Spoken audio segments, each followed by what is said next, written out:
Hey guys, this is a RAD3 tutorial video. This is 10 things I wish I knew before I started RAD3. Just letting you guys know this is for version 0.16a, so if you're watching this in the future, it's probably out of date.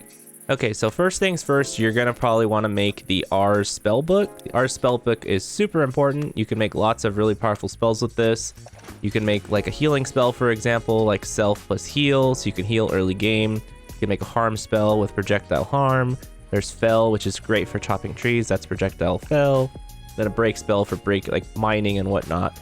You can just do projectile break, and it starts you out with luck also. So you can basically have fortune mining like right away. It does take a lot of mana though. So pretty much in order to make this, we need 6 gold ingots, 2 purple dye, and then a book. So what you're gonna want to do is get copper coins. You can get these from exploring. You can also get these from doing a lot of the starter quests.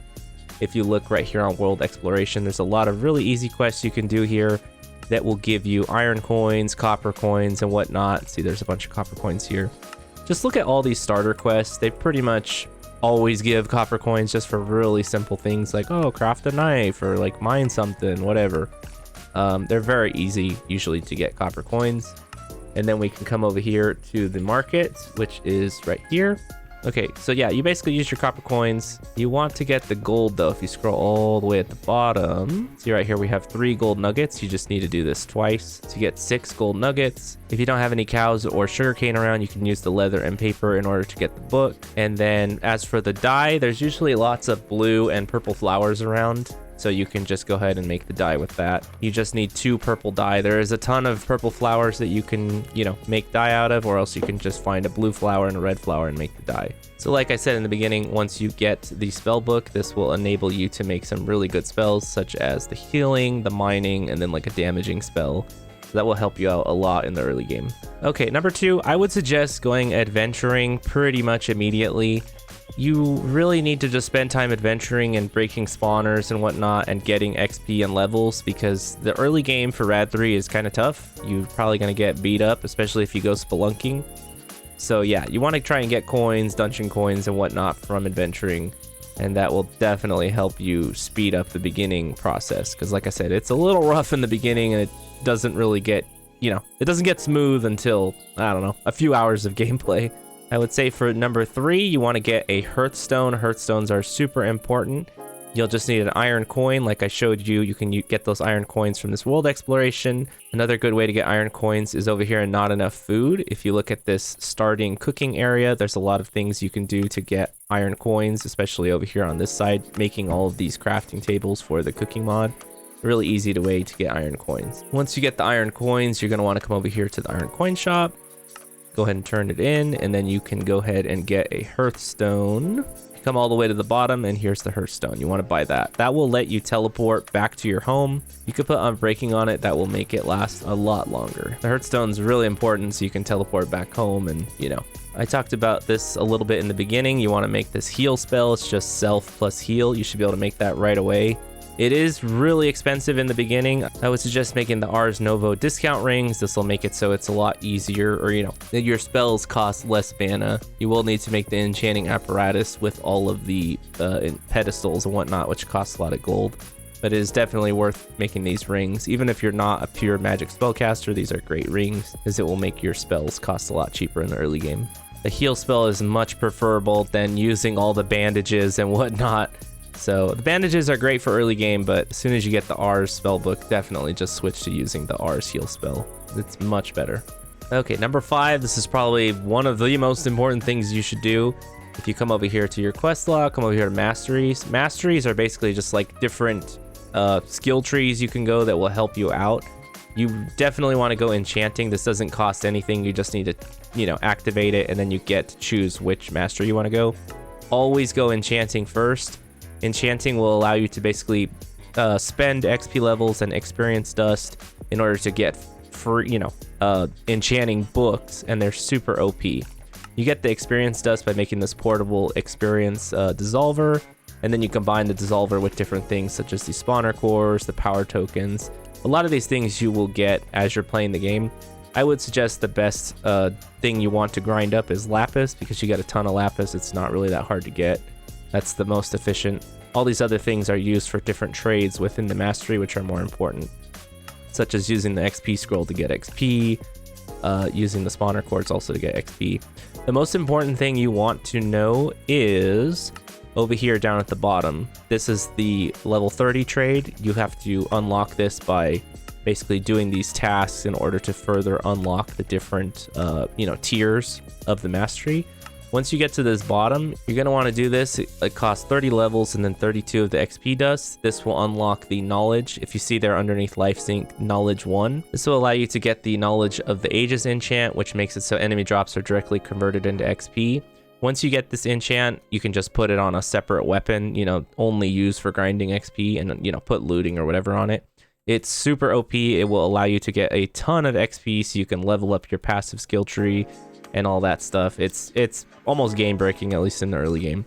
But yeah, it's very important. Like I said, you want to go this mastery tree first, then you can finish this tree, and then you can unlock the other trees if you would like. But mastery tree is definitely number 1. You want to get that one first. Number 6 is you want to make this life mending enchant. This is also done with Ars. You need the enchanting apparatus and the whole setup. This will allow you to, this is like the best mending that you can get, because I believe mending is disabled. Mending will work if it's on an item that's dropped with mending, but you can't actually put mending on other weapons or whatever. At least in these older versions, maybe in the future they will change it. But in this version, life mending is the best in order to, repair your tools. All it takes is just 2 lapis, 2 rotten flesh, 2 twisting vines, which you can get from the warped forest biomes, the green forest biomes in the nether, and then the weeping vines, which you find pretty much in any netherrack biome. They're pretty easy to get. And yeah, so you just do this enchanting recipe, and that will allow you to get, life mending on your tools, which is not too bad. It's pretty easy. And then when you want to repair the tool, you just put the tool in your offhand and then just switch to your heal spell. And then you just spam your heal spell a bunch, and as you can see now, the tool is repaired. So yeah, that would be the best bet for mending, in the early game. Okay, number 7. This is another super important one. You want to get the magnet. You come over here to World Exploration. This is something they actually just changed. It used to be different. If you come over here down in this tree, you can make the item magnet. In order to make the item magnet, you need to get raw magnetite and cinnabar. Cinnabar is basically redstone. You just mine redstone, and then you can use the cinnabar. It's called rough cinnabar. You use it on a grindstone in order to get actual cinnabar. Magnetite, you have to get these little nuggets. You get them from mining iron. So you just need to spam mining a bunch of iron once you're strong enough to actually go spelunking, or if you just find iron, out in caves and whatnot. Once you get this magnetite, like I said, farm a ton of iron. You will get enough eventually. Then you craft this item magnet, which will unlock this broken magnet, which attracts items within an 8-block radius. It's super nice. And then here's the thing that they just changed. You can go down here, get these new resources, and that will unlock this new tree, and you can get the experience magnet. You can find nephrite underground. I will show a video. You can find these, basically these, it looks like a giant stone, sphere underground. You break inside of it and you can get nephrite. You just need to craft these things, and then you can get the experience magnet, which attracts the XP balls, which is super good. And then once you have these 2 magnets, you can combine them together. This is the broken magnet you got from completing that other quest. You combine it with the XP magnet, some more raw magnetite, blocks of iron, and regular iron. This will give you the super magnet, which attracts items and XP within a 32-block radius. It's super OP. You want to get this thing. It's really nice to have. And yeah, definitely one of the top priorities also. Okay, number 8, we're going to talk about the best trades for all of the coins, or at least the copper, iron, and dungeon coins, because those are the coins you're going to get the most of in the beginning. For copper, there's not a whole lot. I wouldn't suggest getting any of these boxes. I would suggest just getting stuff that you really need in the beginning if it's really important to you. Like, for example, if you can't find squids, hey, get ink sacks, or if you don't have bamboo or kelp or whatever, then, sure, get those. A lead, you need a lead, get a lead. Like, really important stuff I would suggest getting with the copper, or cactus, the flowering azalea, pickles. Don't get the amethyst cluster unless you absolutely want amethyst or need amethyst to, make a telescope or something. The best stuff you'd probably want to get is bottle of enchanting, maybe slime balls. Also, they have the gold nuggets, like I said at the beginning. That's really good also. These bottle of curse and bottle of sanities. This will increase the difficulty or decrease the difficulty.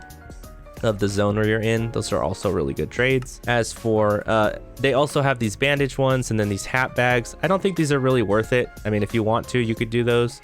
Also keep in mind they have these trades down here at the bottom. You can exchange any region of logs for these logs. These are like the vanilla logs: oak, spruce, birch, all those. They have the same thing with the stone. You can trade in stone to get diorite, andesite, granite. And they have this gem shard one where you can turn in 9 gem shards to get a random chipped or cracked gem from apotheosis. Okay, as for the iron coins, we actually have a lot more better trades here. Again, we could ignore all these ones up top. We have 4 raw gold. This is actually a really good trade to do in the beginning, especially to get your Ars Nouveau stuff going, you know, with the pedestals. And Ars Nouveau needs a lot of gold ingots in the beginning to get going. So this would be a good trade to do. Because it's very hard to spelunk in the beginning because there's just a ton of monsters. The monster spawning in RAD3 seems to be a lot higher. So it's really dangerous early game to just be going spelunking right away. You can also get ender pearls. That's another good trade. Lapis if you really needed it for something. More slime balls. And mostly just the last thing right there, the Hearthstone. Any other trades in here that are really good? We have a passive skill tree reset in case you want to change your skills. That's pretty decent. Medkit, do not get that.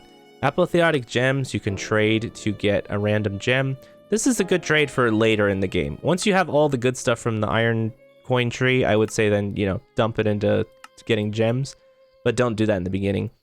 Right here, you can turn in an iron coin to get whatever glyph you want that I believe is tier 1 from Ars. This is super good in the beginning. This would be good to get. Glyph of Conjure Mage Light, so you can make torch spells and then night vision spells. Amplify is probably the #1 top one you want to get because this will allow you to mine deepslate. In RAD3, you need to be using a diamond pick in order to mine deepslate. If you just get 1 Amplify, this will allow you to put it on your break spell and you'll be able to mine deepslate items such as, or deepslate blocks such as diamond or redstone or lapis. Another good one you'd probably want to get is Glyph of Leap, so you can make a leap spell so you can jump around. Very strong early game. Also Dispel, that's another really good one for taking off debuffs. And lastly, they got the hat bag and then this iron coin for experience. This is really good early game because it's a lot harder to get XP in the early game. So you can turn in an iron coin and it'll give you a random XP scroll. It could be anywhere from like 500. I've gotten some that go up to, I believe, 1600 or something. This is a really good way to get a lot of XP in the early game. Very good. And lastly, we'll talk about the dungeon coins. You can turn in 1 dungeon coin and it'll give you just like a random box. I wouldn't suggest you do that. What you want to do instead is use these other dungeon coin trades. So look at, we can put in 1 here. This first trade is okay. There's some decent stuff in here, such as like glowberries or something like that. Or if you need lapis, I wouldn't suggest doing that one. Here's the 4 coin dungeon trade. This one I believe has some better stuff. Yeah, see we have gold ingots. I forgot to say too, the dungeon coins, you get these from breaking monster spawners. So that's why I said you should be doing a lot of adventuring in the beginning because this will allow you to get the dungeon coins easily. And also, in case you don't know, when you break a dungeon spawner, you want to put a torch on it, which will stop the monsters from spawning. It took me a while until somebody told me about that. I did not know that you had to put a torch on the spawner. So yeah, anyways, you can get gold ingots from the 4 coin trade. That's very good. The Wilden stuff is also pretty good in case you need it for certain Ars things. And then lastly, we will talk about, well, before we get to the XP, the 16 dungeon coin one. Once you get a lot of the stuff you need, you want to save up and use the 16 dungeon coin one all the time, because this will allow you to get a dungeon artifact crate, which will give you dungeon artifacts which are super strong and you can level them up. And you can also get tablet crates, runic tablets, smithing templates, other things that are very important. But the #1 thing you would probably want is the dungeon artifacts, because they are, like I said, the ones that you can level up, such as this one, this reflecting necklace. You can level up these artifacts and make them a lot better. So yeah, you're gonna want to get those for sure. And then lastly, again, the XP right here, you can turn in 1 dungeon coin and you can get an XP scroll. So yeah, very good use for dungeon coins also is the XP. #9 is another important thing you need to do. You need to make the magical looting charm. If you come over here to Hostile World, they will talk about how certain mobs have different modifiers, such as they'll be on fire, they'll, jump in the air, things like that. You want to make this unpolished looting charm because this will allow you to get different rare loot from these monsters that have these effects, such as, see withering, fiery, whatnot. You can get rare drops from these guys. You will need this later on. This is really important. I still don't fully understand it, but this whole tree is how you progress in RAD3 by creating curses and whatnot. And yeah, so you need this charm. You basically make the charm and then you equip it, and it's just always on. It allows mobs to drop extra loot and extra rare things that you will need later on in the game. But it's very important, and you need to make it, you know, as soon as you are able to. The last thing we're going to talk about is how to make a bonfire. This is how you basically teleport to different locations in RAD3. It's really important. So in order to do this, you need to make a coiled sword, and then you need a pile of bone and ash. So in order to make a coiled sword, you need an iron sword, and then you basically just combine it with a lava bucket. And then you need a pile of bone and ash, which this is the hard part, which you need 3 bones and 3 ash. You can get ash from killing monsters that are on fire. You also just get them randomly, like if you're, you know, looting graves or something like that. The most important thing you need in order to make the pile of bone and ash is the fire charge. So you can either get these normally from the nether, gunpowder, blaze powder, and charcoal. If you don't have access to the nether, the next best thing is to make fire essence, gunpowder, and coal. In order to make fire essence, you need the imbuement chamber. You just combine it with some source, a torch, gunpowder, and flint and steel, and then 2000 source, which you would put in a jar, which you can get a jar of source, for example, by making one of these, an agronomic source link, put a source jar next to it, and it will get source as plants grow nearby the thing. But yeah, that's the easiest early game way in order to make a fire charge without actually going to the nether. And then all you do is you just put the pile of bone and ash down onto the ground, and then you put the sword on top of it, and that will create the teleport point. You can also reinforce your weapons with titanite shards, which you can get from throwing stuff in lava or something. I have not done that yet. But yeah, that will allow you to make, you need to make 1 pile of bone and ash and a coiled sword for every teleport you make. But once you do it, it's really nice. You can make a nice teleport network and, you know, teleport around your maps and whatnot. It's really good, very helpful. It's something you should be working towards. Even if you're not a spellcaster, you should be making this setup for the imbuement chamber so you can make bonfires, you know, as soon as possible. Okay, and then lastly, we're just gonna go over some real quick stuff just some really fast tips that I would suggest in case you don't, or you're not familiar with these mod packs. You're gonna wanna make a backpack as soon as possible. This will allow you to have a nice storage that you can have. You can also put on like this feeding upgrade, for example, that will automatically eat food for you. Backpacks are really important, especially in the early game before you have like a storage system. Another really nice upgrade you can add to the backpack is the tool swap, which will allow you to put a bunch of tools in here, and you will automatically, you know, switch your tools as you're crafting or mining or whatever. Backpacks are very important. Another really important thing you want to make is the sleeping bag. You can just make this with 3 wool. This will allow you to sleep anywhere in the world as long as there's no monsters nearby. Also very important. I talked about this in the beginning, making a mining spell. You can just make a regular mining spell with projectile and break. Then you're going to want to put on amplify when you do deep slate mining, for example, like you're trying to get diamond or redstone or something like that. All you need is projectile, break, amplify, and then you just put on, you know, however much luck you want for getting fortune, so you can get more stuff from it. And remember, like I said earlier, you can get the amplify from the iron coin shop. You can just get it down right here, and then Ars Nouveau glyph, and then turn in iron coin and get amplify. It's really important. It's one of the first things you should spend an iron coin on for sure. Like I said in the beginning also, you really shouldn't go spelunking in the early game because RAD3 is a lot harder in the early game than other mod packs. Going into a giant cave, you'll be surrounded by monsters because it seems to be that monsters spawn a lot more frequently in RAD3, especially when you're spelunking. So I wouldn't suggest going spelunking until you're like maybe level 10 or level 20-ish on the passive tree. And then also make sure you have like a simple leap spell. You would just need like just self and then leap. Later on, once you get further, you can put on slow fall and whatnot, but self and leap is good enough for getting away from monsters and whatnot in caves. And again, like I said previously, remember that you can also get the leap spell from, or the leap glyph from the iron coin trade in case you don't want to craft it yourself. Another thing is too, talking about magic damage in case you think that you can go magic. I'm sure later on you can go magic damage once you get better magic gems and whatnot, jewels. But in the early game, I wouldn't suggest going magic damage. Just kind of just use it as a way to do range damage before you engage in melee. Or if you use a bow, then hey, use a bow. Magic damage as of 0.16 is pretty shitty. It's not very good in RAD3.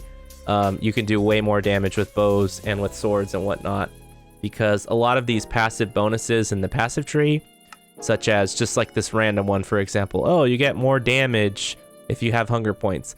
Those the percent damage buffs that you get from a lot of these skills or in the passive tree, they don't actually count for magic damage. They only count for physical damage, such as with the sword. And I'm pretty sure they count for, you know, bows also. Like, look at this one, plus 20% damage if you have an enchanted weapon in hand. That only works on melee, and I believe bows. It does not work on spell power. Spell power is something separate. As you can see here, you can see plus 0.1 spell power. So spell power is how you do more damage with magic. But yeah, like I said, unless you're really hardcore, I wouldn't suggest going magic until you have the source gems and whatnot in order to really boost your magic spells. And you have to do other things in order to make magic good. Hopefully they fix this in future versions of RAD3, but as of right now in 0.16, I would not suggest going magic at all.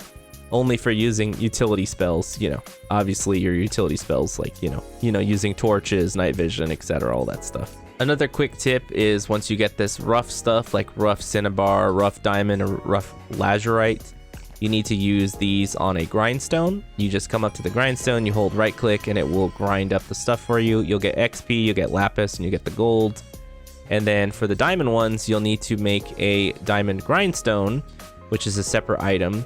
And that's the only way to polish the diamonds, so that way they're actually regular diamonds. Every so often you will need to put on some rough diamond shards in order to fix the diamond grindstone to make it diamond coated, so it will actually grind the diamonds. And some final last tips, in case you don't know, you can use Ars Nouveau. You can make this ritual brazier with the tablet of scrying, and then you can put in like a diamond ore or whatever in order to search for the ore. You basically put down the brazier, you use the tablet of scrying on the brazier, and then you use a ore block that you would get from using Silk Touch. You throw it into the brazier, and it will give you X-ray vision to search for whatever block that you put in for like 5 minutes. It's the best way to get ancient debris and diamond ore. And in case you didn't know, the Tomes of Scrapping are what you use in order to take off enchants off of items. These are really important. You'll need to make a upgraded enchanting area in order to get more enchants and not destroy the item. See, for example, the starter one only takes off half the enchants. The Tome of Superior Scrapping, which you have to infuse with XP and whatnot, it takes all the enchants, but it destroys the item. And then the final one, it takes all the enchants off the item, but it does not destroy the item. This is the best way to extract enchants from random junk gear that you find. But that's pretty much it for the video, guys. There's probably a lot of things I forgot to talk about in this video. I will make more videos talking about more starter tips for RAD2 as time goes on.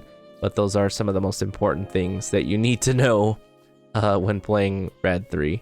But anyways, that's it for the video, guys. Thank you guys for watching. I hope it helped you out, and I will see you in the next video. Bye.